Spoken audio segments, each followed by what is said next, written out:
We will now hear from both Jacob Olmstead and Laura Hurtado.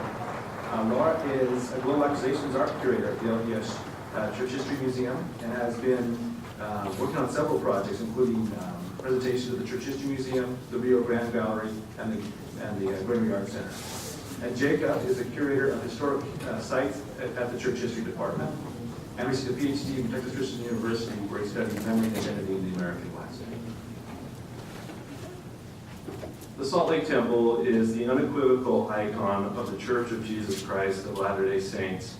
Since the early 20th century, the institutional church has used the building to illustrate its magazines,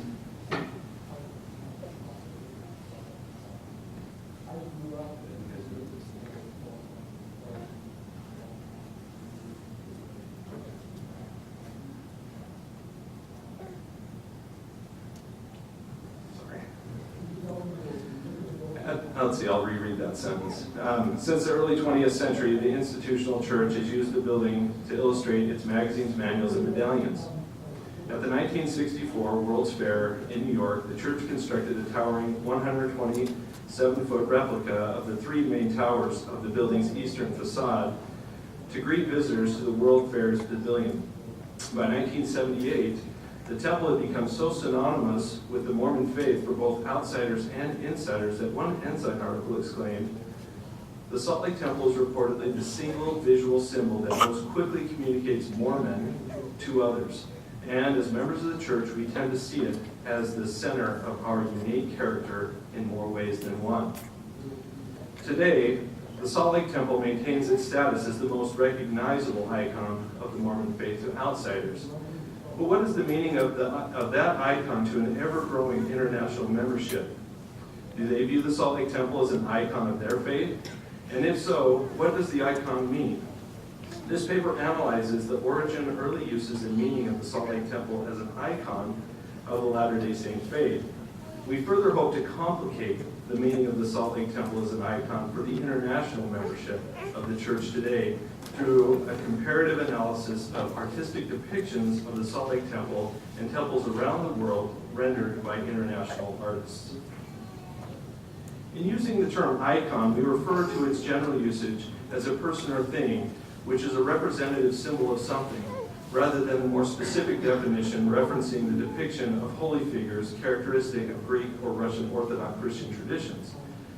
Martin J. Kemp, Emeritus Professor of History of Art at Oxford University, offers a useful definition in his work, Christ to Pope, How Image Becomes an Icon. He writes, "There are two main dimensions of the achieving of iconic status: the fame of the subject or content of the thing represented or signified, and the memorable look of the image or sign." Interestingly, Kemp's definition offers a preliminary explanation as to why the first vision, Joseph's reception of the golden plates, or the Kirtland and Nauvoo temples never arrived at the status of icon for the church, each missing one or both elements of that definition. Following Kemp's definition, we begin with memorable look. The saints in Utah, as well as outsiders, appraise the design of the Salt Lake Temple as both original and unique to Mormonism. Fearing its innovative design might be an issue for some, Brigham Young actually warned the saints at the cornerstone ceremony. "Now, do not any of you apostatize because we have 6 towers, and Joseph builds only 1. Commenting on the temple's beauty and unique design, George A. Smith exclaimed, "This mountain temple will be one of the most beautiful specimens of art in existence, and as such will attract the attention of the learned world as another specimen of the Mormon order of architecture, and to the saints the great center point of attraction." Similarly, Elias L.T. Harrison, a trained architect living in Utah, stated, "As the Mormon believe in getting and combining all that appears to them to be good, the architect has broken through the dogmatic rules of the architectural world." Outsiders also commented on the building's design. William H. Thayer, in his work Marvels of the New West, ranked the building as one of the most remarkable on the continent. Let's see if I can hold the screen. There you go. William Ward's perspective drawing of Trinity Angels temple designs made praising the uniqueness of the temple design possible. Unskilled in the art of perspective drawing, Angel relied upon the skills of his assistant Ward to bring his designs to life. Angel varnished the drawing, framed it, and proudly displayed it in Brigham Young's office, where the building began its public life. Evidently pleased with Ward's drawing, Young hired Marcia Cannon to make a daguerreotype of the drawing for future reproduction. Angel, about to embark on a mission to Europe, took the daguerreotype to England, where he contracted the artist Frederick Piercy to create a steel engraving of the drawing for easy reproduction. In 3 months' time, Piercy completed the engraving. Immediately, Angel made arrangements with a printer to strike off 100 copies. In a letter offering copies for sale to the subscribers of the Millennial Star, he explained the value of having copies of the temple available for purchase. He wrote, "I have no doubt that many of the saints would derive great pleasure in having these miniatures hung up in their houses. Moreover, they will indicate to many who are not in the church that we are, as a people, not insensible to the value and beauties of fine arts, nor hostile to noble enterprise and progressive intelligence." It is interesting that at the outset, Angel and others viewed the image of the temple as for both Mormon and non-Mormon consumption and emblematic of the faith. Almost immediately, the image is exported outside Mormon circles, facilitating the growth of the building's fame. Angel is scarcely home from his mission 2 months when John Hyde publishes The Salt Lake and Its Rulers in Harper's Weekly, accompanied by a copy of Piercy's engraving of the temple. Later, his book, Mormonism, Its Leaders and Designs, also included a copy of the engraving. In the years that followed, exposés written by the likes of John Beadle, T.B.H. Stenhouse, and others all carried copies of Piercy's image of the temple. Similarly, less antagonistic authors used the engraving or created their own variations, such as Jules Remy and Julius Benchley, Samuel Bowles, and Willard Glacier. Photographers Charles W. Carter and Charles R. Savage both made postcards promoting Utah and her buildings, including the temple with Piercy's engraving. By the time of the dedication in 1893, the temple and its image had become fairly well known outside Utah, the temple itself becoming a tourist attraction. Positive press resulting from the temple's completion and dedication ultimately played a role in the emergence of a new era of public relations for the church. Within the church, Piercy's engraving of the temple assumed quasi, if not official status, as a representative icon of the institutional church. Script for the bishop's general storehouse prominently featured the image of the temple. Brigham Young commissioned a portrait of himself with the temple figuring prominently in the background. Wilford Woodruff and Lorenzo Snow both used stationery featuring Piercy's drawing. Ultimately, Piercy's depiction of the temple became so ingrained in the minds of the leadership that in 1886, when temple construction departed from the engraving, it generated a minor controversy that shut down temple construction for a time. While official stationery of the Salt Lake Temple Archives, the Salt Lake Temple President, and the office of the church architect all bore an emblem of the temple, so too did the letterhead of the European mission. More than a unique and well-known building, for members in the 19th century, the fame of the Salt Lake Temple meant much more. The inestimable sacrifice of time, labor, and money to constructing the Salt Lake Temple, embedded within the meaning of this building, more than any other Utah temple, the saints' intense devotion to the Lord and supreme value they collectively placed on temple ordinances. In conjunction with Brigham Young's verbalized expectations that it would stand through the millennium, and a belief that it literally fulfilled the ancient prophecies of Isaiah concerning the establishment of the mountain of the Lord's house, the Salt Lake Temple in the 19th century Latter-day Saint psyche represented a significant precursor to the Lord's second coming. For international members in the 19th century, the Salt Lake Temple also represented a physical target in their temporal and spiritual lives. Like the saints in the Great Basin, those living outside were asked to sacrifice for the construction of the Salt Lake Temple. Quote, "Bring all your spare silver and gold, precious stones, and curiosities and antiquities," wrote the First Presidency in 1852, even before the temple construction began, "and everything that will tend to build, beautify, and adorn the temple of the Most High." Until the early 20th century, the saints were also encouraged to gather to the Great Basin. Although not completed until 1893, the center point of faith and symbol of the physical and spiritual gathering was the Salt Lake Temple. In the 20th and 21st centuries, the Salt Lake Temple remains the undisputed icon of the Latter-day Saint faith with a capital F.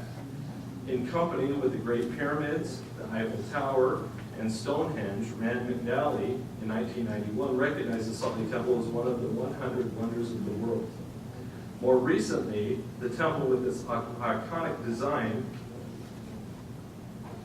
continues to appear prominently in documentaries, national news coverage, and even entertainment lampooning Mormonism. Growth during the 20th and 21st centuries have simultaneously complicated the meaning of the Salt Lake Temple for the international membership. Following a de-emphasis of the doctrine of the physical gathering, in 1913, the church leaders announced the construction of the first international temple in Clarkson, Alberta. Interestingly, the church hosted a competition and invited architectural firms to submit designs with the caveat that the towers not form a prominent part of the temple's design. Harold W. Burton, a partner in the firm that won the competition with a truly original spiralist design, later noted, most of the competitors chose to make smaller reproductions of the temple in Salt Lake City. Soon other international temples would follow, making more readily available the ordinances of the house of the Lord. Today, as international members look to their regional temples as the center of their spiritual lives, what is the meaning of the Salt Lake Temple, still used regularly by the institutional church as an icon of the faith? I'd like to turn the time over to the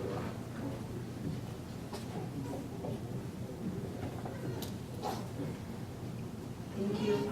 Indeed, regional temples are not just looked at, are not just looked to as the center of international members' lives, but further, they are physical sites of their faith and corporal embodiments of sacred ordinances. Thus, such claims that purport the Salt Lake Temple's supremacy fail to understand the lived experience of the lives of many Latter-day Saints on the periphery. As such, for the remainder of this paper, we seek to complicate the notion of the Salt Lake Temple as an icon of faith, faith with a lowercase f, and to expand this from the centrist model to one inclusive of the experience of the international saints. After a brief, and we will confess, limited examination of 3 submissions to the International Art Competition, we will ultimately claim that in today's 21st century global church, it is more accurate to frame the Salt Lake Temple as a symbol of unity with the operating church body, rather than the summation and shortchanged symbol for the religion in general. I start first with a personal and perhaps somewhat anecdotal story. When I was in the 9th grade, the San Diego Temple hosted a public open house in preparation for its opening. My sociology teacher, Nick Zarodovich, went, and upon returning, and knowing I was LDS, asked me specifically about one detail that confused him. The angel on top of the building was askant. It did not align directionally or architecturally with the front facade. The assumption, and the question then was this: certainly the angel must be facing Salt Lake, but more specifically, was it facing the temple? Being 14, I shrugged, mumbled, and said something like, well, maybe. But internally, it felt wrong, must of course be wrong, because the temple to me, as the house of the Lord, was not in San Diego, but on was not in Salt Lake, but on Santa Monica Boulevard. That was not only where I had access to ordinances such as baptisms for the dead, but it was where my sister and her husband, my parents and my grandparents, and eventually myself and my husband had been sealed. It was where my father did genealogical research on microfilm, and it was where my grandparents worked once a week out of the month. In sum, it was the physical site of my extended personal experience and eternal faith, and as such, it, and not Salt Lake, was the building that embodied the notion that my family in particular could be shrouded in the promise of forever. Of course, the angel Moroni does not face Salt Lake City, nor does it face the temple. But it was a thoughtful assumption and an educated guess, given the historical supremacy of the building as mapped out by my colleague Jacob Olmstead. Credence to Mr. Zorotovich's theory and my resulting befuddlement indicates and echoes statements that attest to the building's status in the collective consciousness, both internally and externally, the success of 19th and 20th century marketing campaigns, and the way it does indeed persistently stand as the unequivocal icon for the Church of Jesus Christ of Latter-day Saints, being, as the inside suggests, the single visual symbol that most quickly communicates Mormon to others.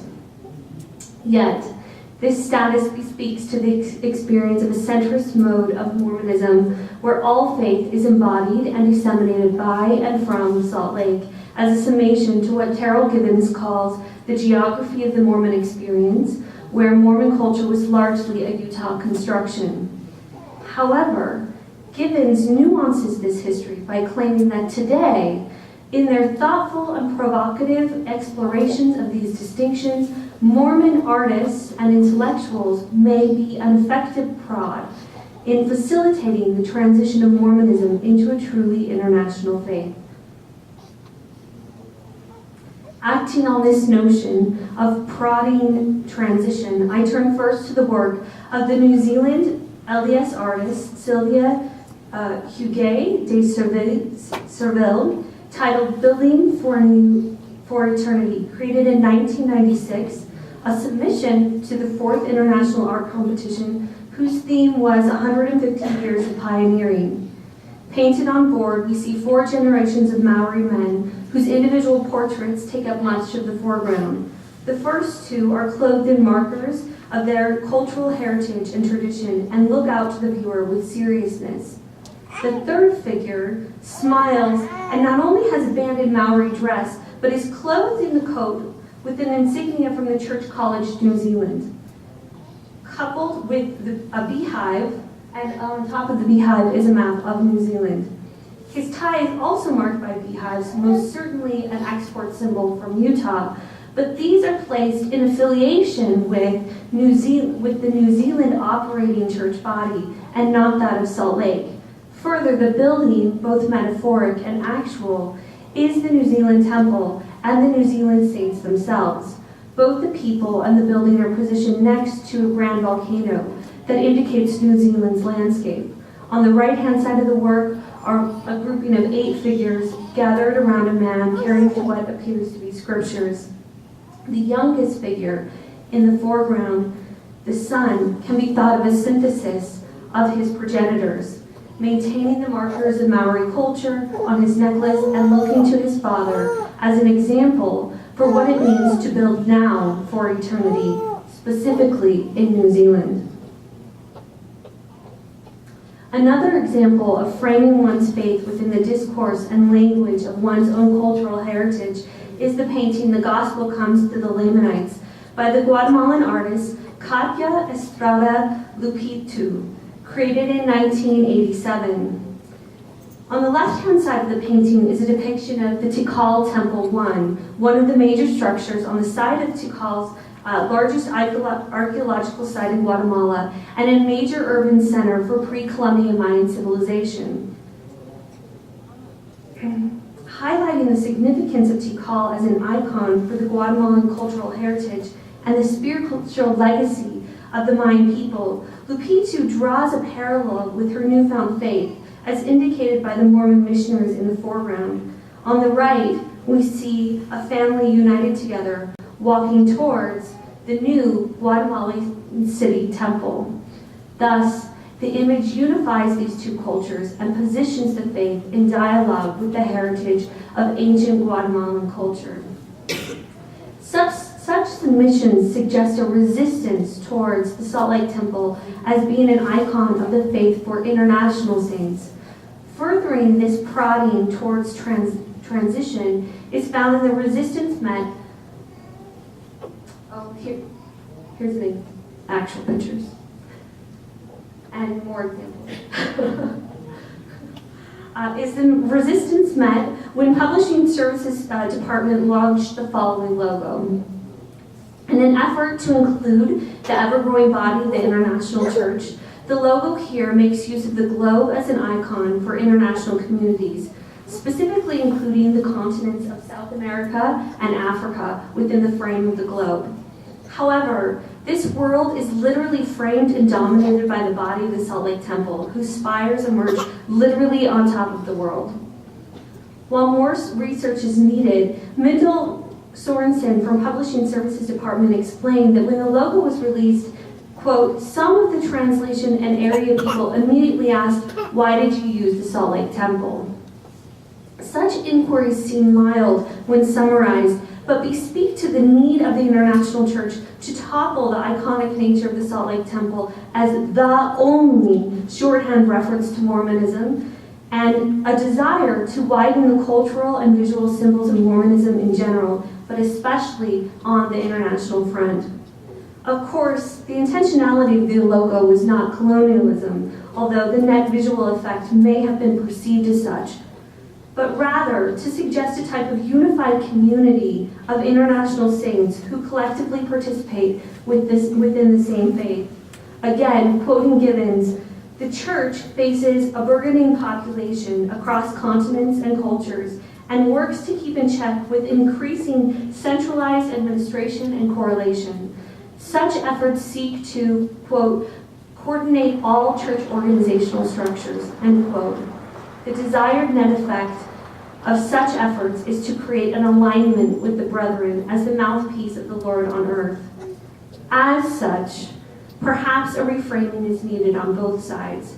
To quarrel with earlier claims, Salt Lake, but more specifically the General Church campus, is the locus in which General Conference is spoken, and collectively twice a year, there is an international turning towards Salt Lake, as my high school teacher recognized. Thus, saints in the periphery do indeed look to the Salt Lake Temple, to the Conference Center, as a symbol for collective institutional information, for guidance and for direction within their particular experience. This pointing towards Salt Lake as a site of alignment is indicated here in the submission from the Philippines to the International Art Competition. This was the second International Art Competition, in which the Savior descends from an orbiting sun, referencing early Mormon belief that the completion of the building would herald the second coming. Additionally, what I love about this is this notion of pointing to Salt Lake as, there is a distinct distance within the space. They are not in front of the temple or by the temple, but pointing towards the temple as a structure. Jacob and I also tried to do research as to what building that was in the Philippines, and we were not, in our preliminary search, able to locate it, but it certainly looks like the state capitol in Utah that is close to the church, again indicating this notion of governing body.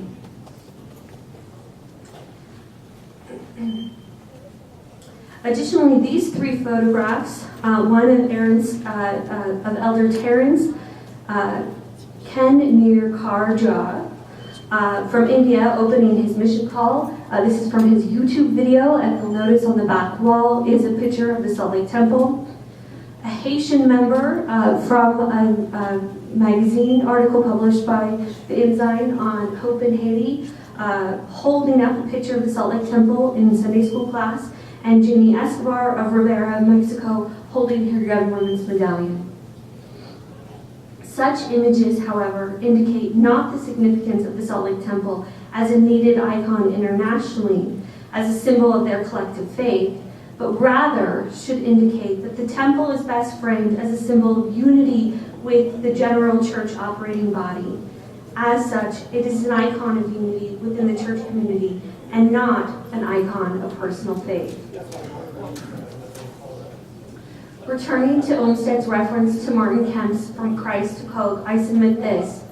We do know that icons can be recorded, and that signifiers that they have come to mean can be adjusted in ways that incorporate the identity and spiritual heritage of the many rather than the few. Thank you.